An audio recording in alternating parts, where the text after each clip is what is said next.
दाइ नमस्कार।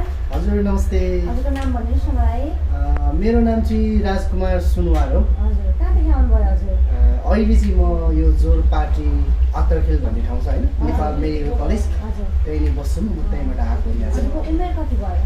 मेरो चाहिँ 44 वर्ष भयो अहिले चाहिँ। अनि हजुर के समस्याले आउनुभएको थियो यहाँ? विशेष गरेर मेरो चाहिँ यो धेरै समय अगाडिदेखि 4-5 वर्ष अगाडिदेखि यो नाकको समस्या थियो। हजुर पछि बुझ्दै आउँदा चाहिँ यो पिनासको समस्या भन्ने बुझिसकेपछि चाहिँ म यो आयुर्वेद मार्फत चाहिँ यहाँ थेरापी पनि हुने रहेछ, त्यसको पनि मेडिसिन युज गर्दै यो थेरापी पनि गरौँ भन्ने हेतुले चाहिँ म यहाँ आएको थिएँ। जस अहिले चाहिँ जुन उद्देश्य लिएर आएको थिएँ त्यसको चाहिँ मैले मेबी 75% ओभर चाहिँ मेरो एकदम राम्रो भएको छ 1 विकको थेरापीले।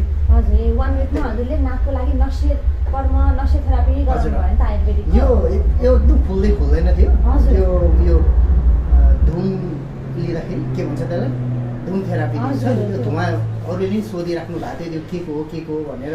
त्यो चाहिँ औषधिहरू मिसाएर बनाएको हुँदो रहेछ। हजुर आयुर्वेदिक औषधिहरू मिसाएर बनाएको हुन्छ अनि आगोले पोलेर त्यो गजुटो बनाएर चाहिँ त्यो सुन्नु पर्ने रहेछ। हजुर जे होस् हजुरलाई अहिले पहिलाभन्दा 75% राम्रो भयो नि? एकदम राम्रो। त्यो त फर्स्ट डेमा त त्यो धुवाई पनि नजाने, हजुर त्यसको स्वाद कस्तो छ भन्ने पनि थाहा भयो अहिले थाहा हुन पछि थाल्यो। चाहिँ त्यो एकदम पोल्ने माथि जाँदा होइन, त्यसले जस राम्रो गरेँ, एकदम राम्रो रहेछ। जस म चाहिँ के भन्न चाहन्छु भने यो लोकेसन पनि धेरैले सोधिराख्नु भएको थियो। यो लोकेसन चाहिँ जोरपाटी चोकबाट अलिकति यता चामुण्डा थेरापी भन्ने छ यहाँनिर। हजुर यस माथि चाहिँ कर कार्यालय पनि छ, यसको हजुर। बिल्डिङमा चाहिँ तपाईँहरू आउन सक्नुहुन्छ। अनि आफ्नो उपचारको लागि आएर खुसी भएर निको भएर जान सक्नुहुन्छ होइन। साथसाथमा अर्को फिजियोथेरापी पनि रहेछ हजुर यहाँ होइन, फिजियोथेरापी पनि छ। सबै हुने रहेछ।